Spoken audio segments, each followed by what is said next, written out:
It was a rainy Tuesday morning in Birmingham, Alabama. The courthouse smelled faintly of old wood and coffee. In the front row, Harold Green sat silently. 68 years old, African-American, his gray suit carefully pressed, though it fit a bit loosely these days. A small, slightly worn pin of the American flag gleamed on his lapel, and his military cap rested quietly on the bench beside him.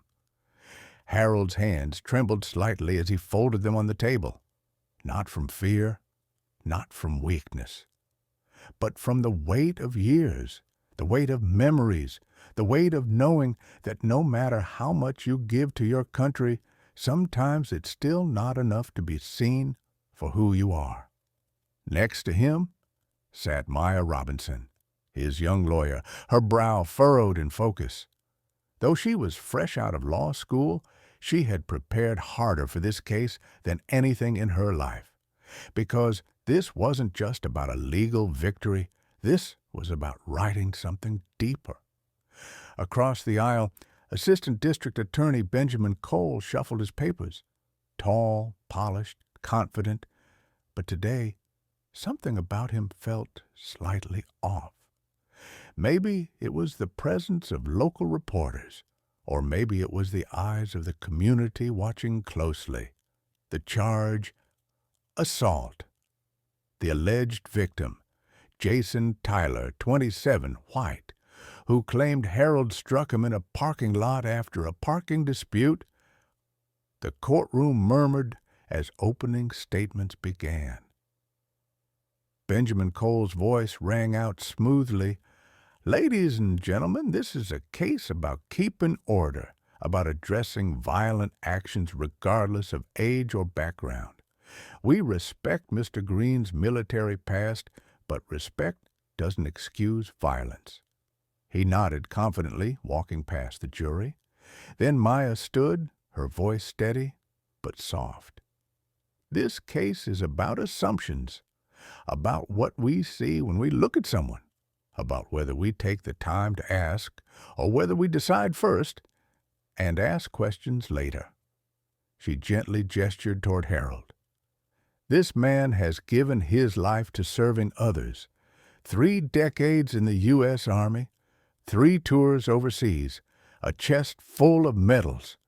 And yet, when someone yelled at him in a parking lot, when he tried to walk away, he was seen not as a veteran, not as a neighbor, not as a man, but as a threat." A hush fell over the room. The testimony. Jason Tyler took the stand, shifting nervously, his arm in a sling. "He came at me. I told him to move his car, and he just snapped, started swinging." Maya's gaze never left him. She saw his restless fingers, the way he avoided the jury's eyes. Then Mrs. Eleanor Briggs took the stand, a woman in her 70s, white hair pulled into a bun, wearing a small church hat. "I saw what happened. That young man, Jason, yelled at Mr. Green first. He called him names, ugly names, told him to go back where he came from. Mr. Green didn't raise his voice. He just tried to get into his truck." Her voice quivered slightly at the last words. "The video. At first, police claimed there was no security footage, but Maya and her team searched local businesses, calling, asking, pushing, and they found it. A grainy clip from a neighboring store. On the screen, the jury saw Harold standing beside his car, head bowed slightly. They saw Jason approach, gesture and jabbing a finger at Harold's chest. They saw Harold turn away, not forward. When the video ended, you could hear a pin drop. Benjamin Cole sat very still. Closing argument. Maya stood before the jury, her voice firm. "This isn't just about a parking lot. It's about every man and woman who has ever been looked at, but never truly seen. About how easy it is to make assumptions, about how hard it is to carry dignity through decades of service only to be reduced to a suspect because of how you look." She paused, her eyes softening as they met Harold's. Harold Green has never asked for special treatment, but today I ask you to give him something he's earned 10 times over, the benefit of the doubt. The verdict: not guilty. A soft gasp rippled through the room. Jason Tyler left quickly, his face pale. Benjamin Cole approached Maya quietly after court, his expression tight. He extended a hand which Maya shook, surprised. A small, respectful nod followed. No words. Outside, the rain had stopped. The sun peeked weakly through the clouds.